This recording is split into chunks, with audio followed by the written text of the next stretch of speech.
Welcome to the Psychology of Us. I'm Professor RJ Starr, and this is the podcast where we explore the fascinating, sometimes uncomfortable, and always illuminating world of human psychology. Today, we're diving into a topic that affects all of us, whether we realize it or not: bullying. Hello and welcome to the Psychology of Us with Professor RJ Starr, where we explore the mind's influence on life, relationships, and society. RJ Starr is an existential psychologist, professor, and author dedicated to exploring the core challenges of human existence, how we find meaning, embrace responsibility, and navigate life's challenges. Known for a thought-provoking yet accessible approach, RJ inspires listeners to cultivate self-awareness, emotional intelligence, authenticity, and purpose. This podcast is designed for all psychology enthusiasts, practitioners, students, and anyone curious about why we think, feel, and behave the way we do.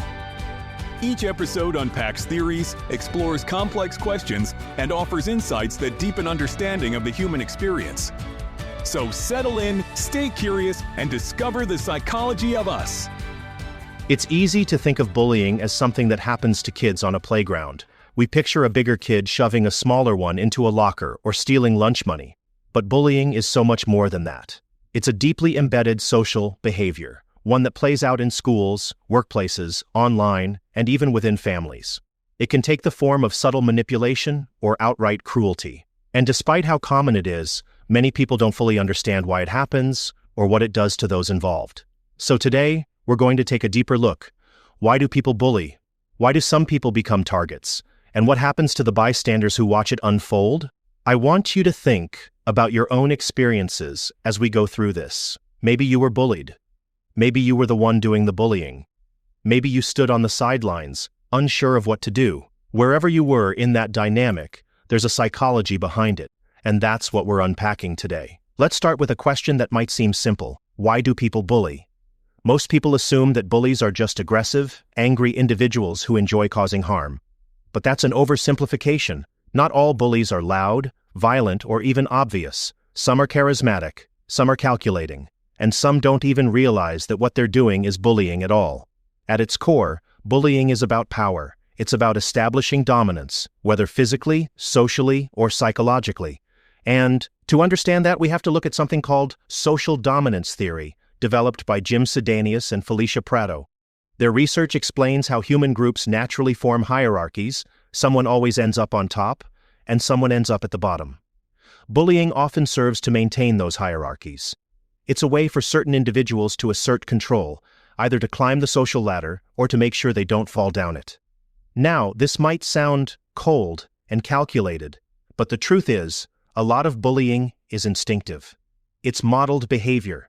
We learn it by watching others. Albert Bandura's social learning theory tells us that people, especially children, imitate what they see. If a child grows up in an environment where aggression is rewarded, where manipulation gets results, they start to internalize that behavior. And here's where it gets complicated.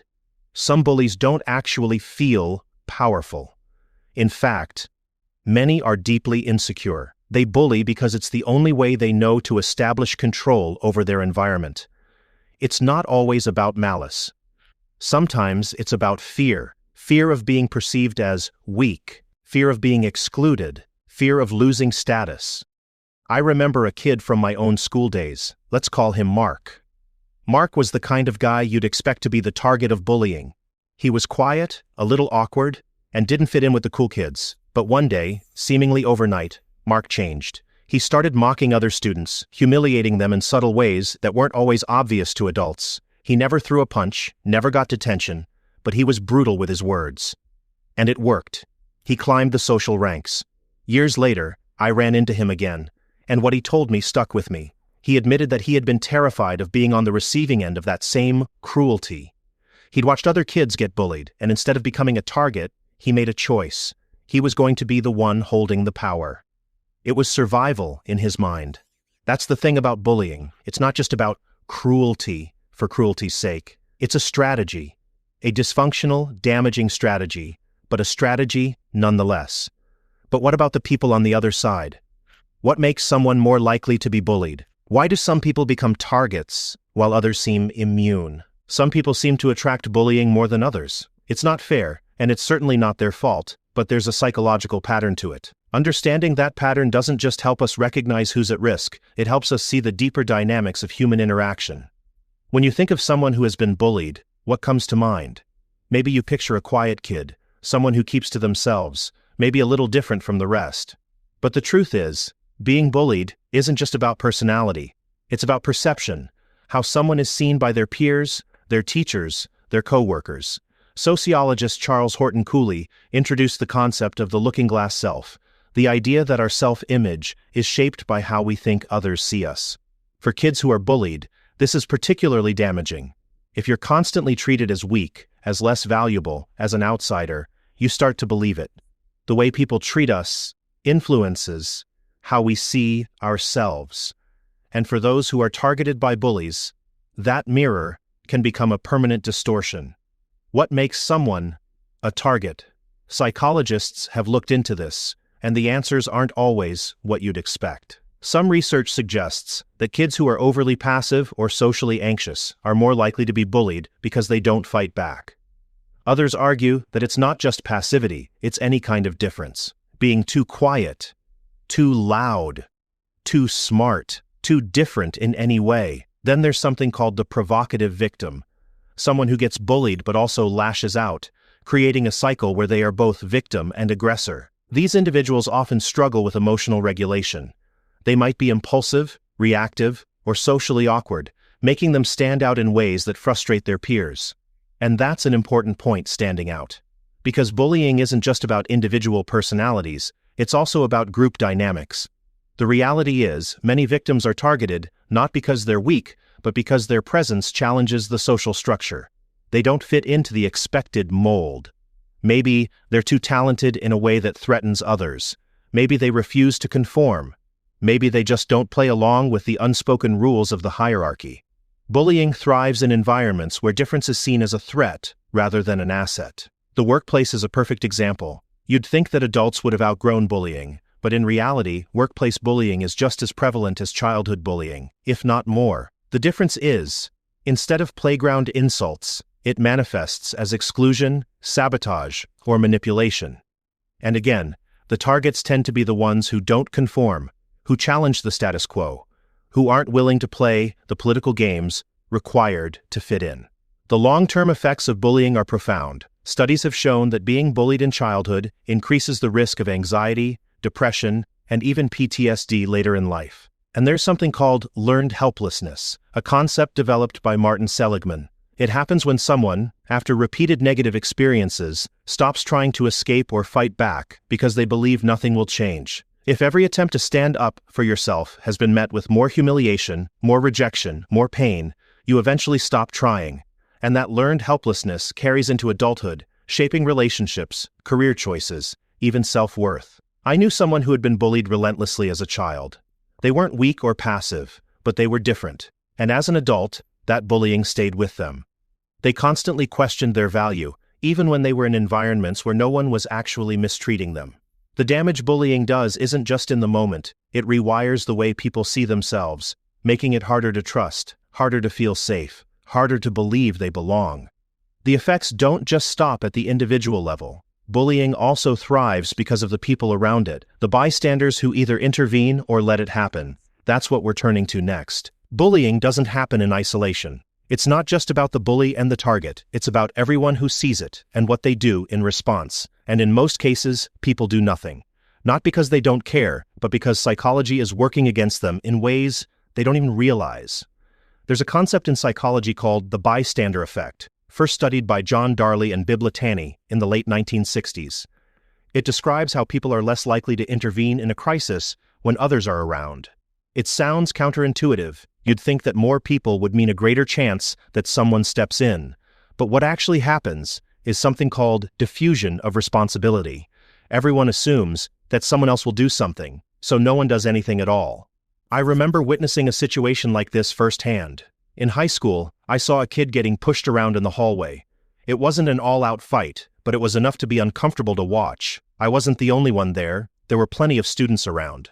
Some looked away, some even laughed nervously, but no one stepped in, including me. And I think about that moment often, not because I was afraid, but because I told myself it wasn't my place to get involved. That's how bullying survives. Not just through aggression, but through silence. Bystanders don't always mean to enable bullying, but their inaction sends a message that what's happening is acceptable. And sometimes they don't just stand by, they become part of it, even if they wouldn't normally behave that way. There's another psychological concept at play here: conformity. Solomon Ash's famous experiments in the 1950s showed how people will go along with a group even when they know the group is wrong. When you're in a social setting where bullying is normalized, where calling it out makes you the outsider, the pressure to conform can be overwhelming. That's why bullying isn't just about individuals, it's about culture. It's about the unspoken rules of a group, whether in school, at work, or online. And social media has amplified this in ways we're still trying to fully understand. One of the most disturbing trends in the digital age is how easily people get pulled into dogpiling, mass harassment campaigns, where hundreds or even thousands of strangers target an individual online. Most of these people don't even know the person they're attacking. They're just following the crowd, caught up in the moment, driven by the same psychological forces that make bystanders stay silent or turn into participants in real life. And what's worse is that social media gives people a sense of detachment. When you're not face-to-face with someone, it's easier to dehumanize them, to treat them as an abstract idea rather than a person with real emotions. Psychologists call this the online disinhibition effect, the way anonymity lowers empathy and increases cruelty. But here's the thing: bystanders also have power. Studies have shown that when even one person steps in against a bully, the dynamic shifts. The victim feels less alone. The bully loses their audience. And the people watching realize that silence isn't the only option. It doesn't take an army to change the course of bullying. It takes one person willing to break the pattern. The question is, in a world where bullying has found new platforms and new methods, how do we stop it? The answer to that isn't simple, but psychology gives us some clues. Bullying has always existed, but the way it happens has changed. What used to be confined to school hallways and playgrounds now follows people home, into their bedrooms, onto their phones, and into their minds long after the last message is sent. Cyberbullying is relentless. It doesn't stop when the school bell rings, and it doesn't require physical strength, just a screen and an audience.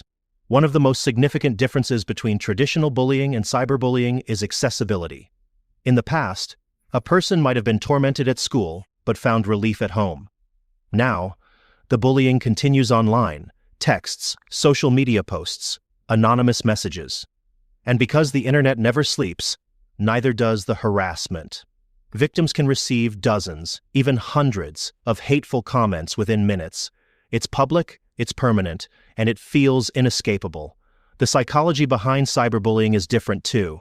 In face-to-face interactions, people still have to contend with social consequences: the discomfort of seeing another person's reaction, the possibility of getting caught, the moral hesitation that comes with looking someone in the eyes.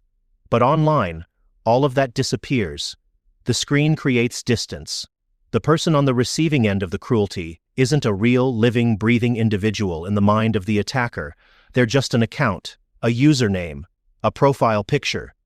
This is what psychologists call the online disinhibition effect, a term coined by John Suler. When people are anonymous, they feel a sense of detachment from their actions.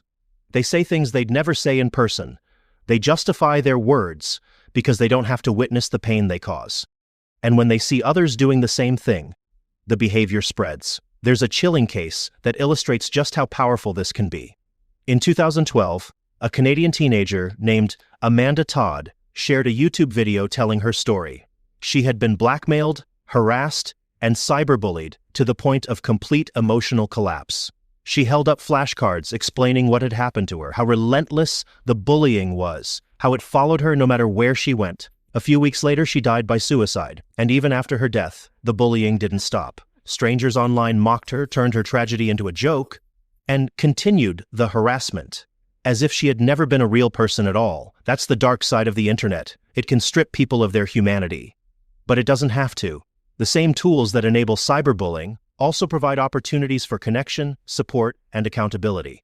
Just as bystanders can make a difference in real life, they can make a difference online. The simple act of challenging cruelty, reporting harmful content, calling out harassment, offering support to victims, can disrupt the cycle. Research shows that when bullies don't get the validation they expect, when they're met with resistance instead of approval, their behavior diminishes. And then, there's the question of resilience, how people can psychologically protect themselves from the effects of online bullying. Because the truth is, as long as there's an internet, there will be cruelty on it. The solution isn't just to police every comment section or ban every harmful post. It's to equip people with the tools to withstand and recover from attacks on their dignity and self-worth. This isn't just about preventing bullying.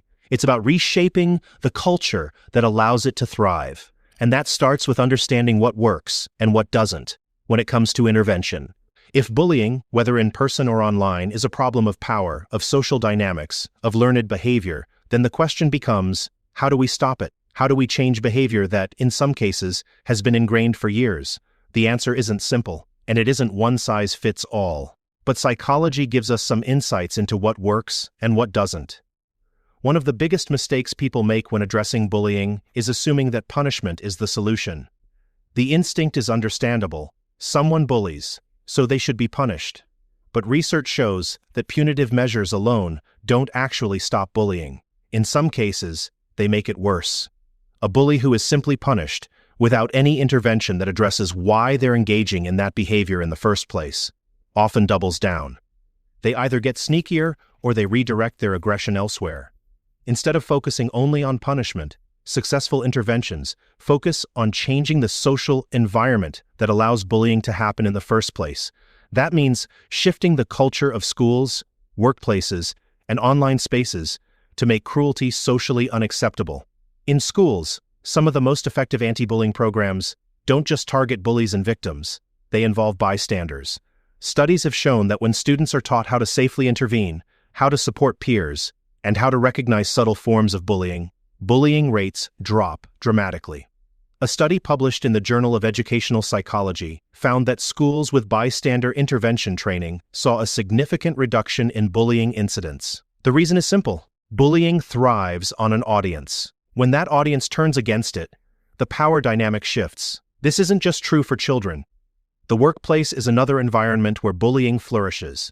And once again, interventions that involve the broader social structure, not just the bully and the victim, are the most effective. Research from the Workplace Bullying Institute has found that organizations with strong anti-bullying cultures, where employees feel empowered to speak up, experience significantly lower rates of workplace harassment. Then there's the issue of resilience. Preventing bullying isn't just about stopping bullies. It's about helping people develop psychological tools to protect themselves when bullying does happen.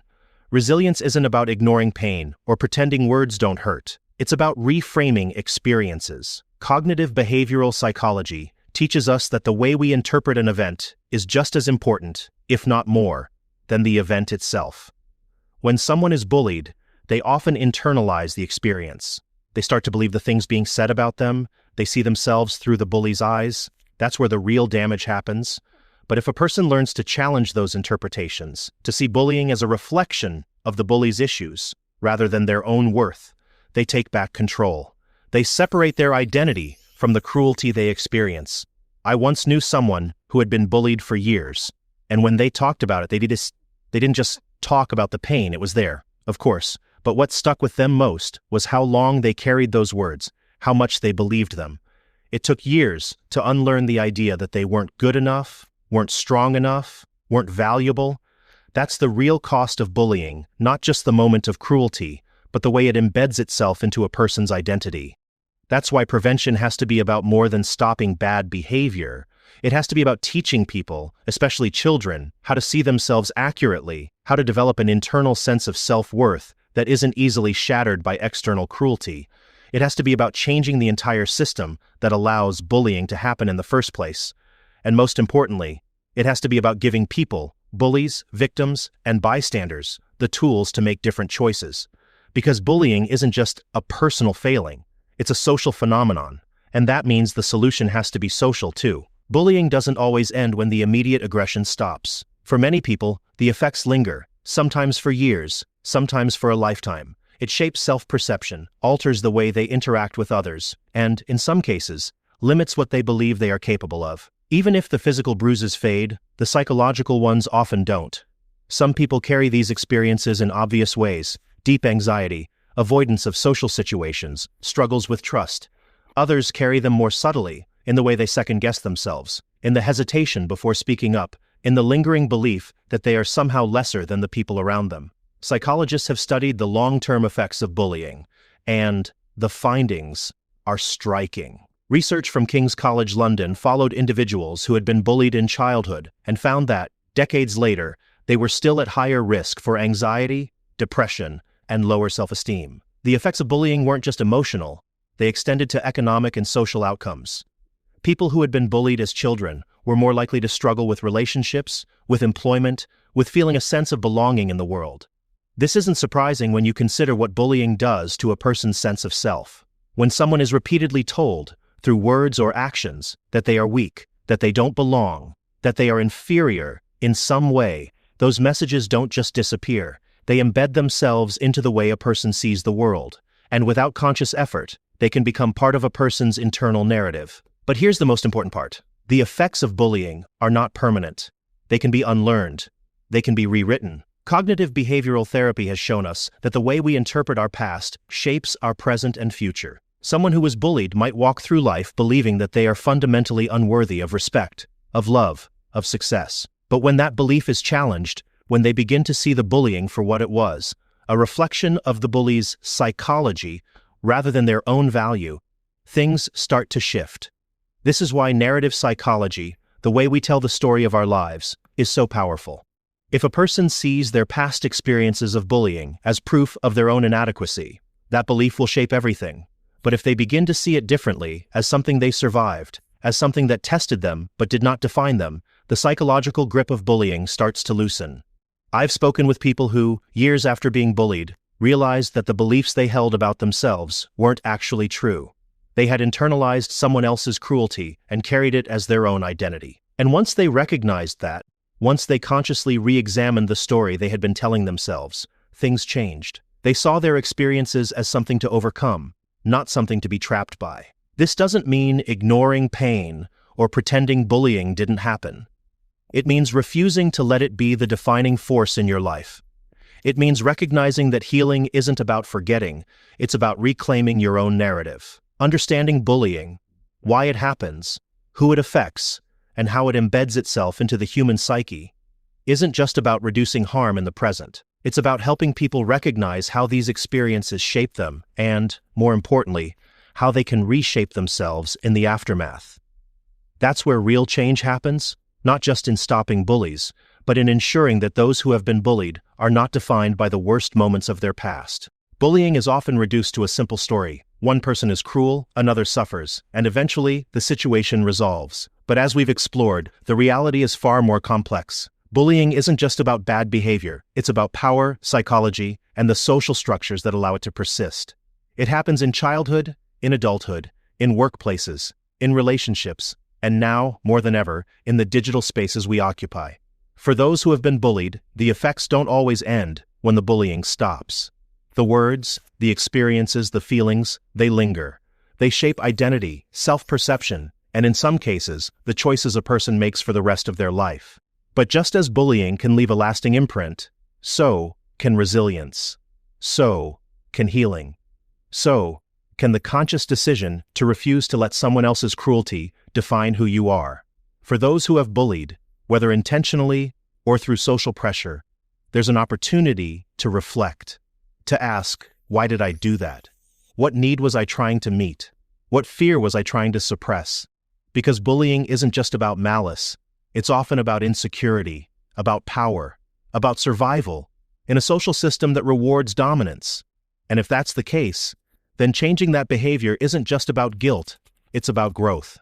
For bystanders, the choice is always there, to speak up, to intervene, to break the cycle of silence that allows cruelty to thrive. Even one voice of opposition can change the trajectory of a bullying situation. One person willing to say, "That's not okay," can shift the entire dynamic.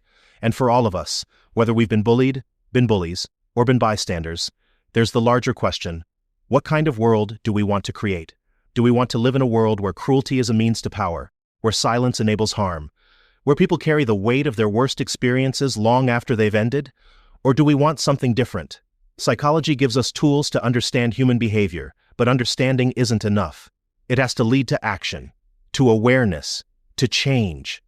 Because bullying isn't just something that happens to other people, it's something that reflects the culture we live in. And that means we all have a role to play in what happens next. That wraps up this episode of The Psychology of Us with Professor RJ Starr. Each conversation is a step toward greater understanding of ourselves, each other, and the forces that shape human behavior. Listeners are invited to continue the conversation by sharing their thoughts, questions, and topic suggestions at profrjstarr@outlook.com. Every message helps shape future episodes, ensuring the discussions remain relevant, thought-provoking, and meaningful. For those who find value in these explorations, subscribing and leaving a review is a great way to support the podcast and bring these insights to a wider audience. Until next time, stay curious, stay thoughtful, and keep exploring the psychology of us.